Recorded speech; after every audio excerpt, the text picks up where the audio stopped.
Guys, আজকে আমরা সত্যনারায়ণ পুজোয় এসেছি আমার পিসিদের বাড়িতে। চলো তোমাদের সাথে ভিডিওটা শেয়ার করি। আর এটা হচ্ছে আমার পিসির ছেলের মেয়ে। ওর নাম বলো, জোরে বলো। কৌসানী, কৌসানী মণ্ডল। এই যে দেখো, এইটা আমার পিসিদের বাড়ি। তো এই যে গেট। চলো তোমাদের ভেতরটা ঘুরিয়ে দেখাই কোথায় পুজো হচ্ছে।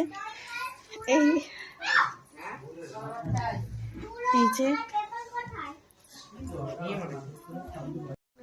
এটা হচ্ছে আমার কাকিমার মেয়ে।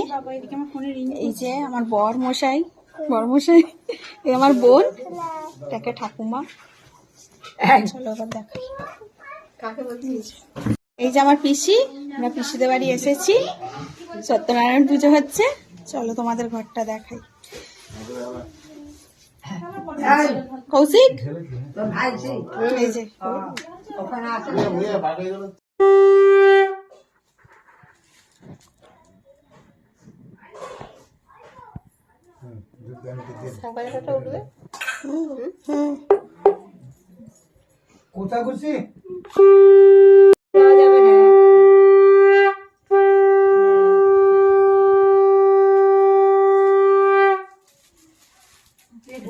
শোনো বৌমা, তোমরা কৌশিক তুমি এই সামনে মোমবাতিটা জ্বালুন না।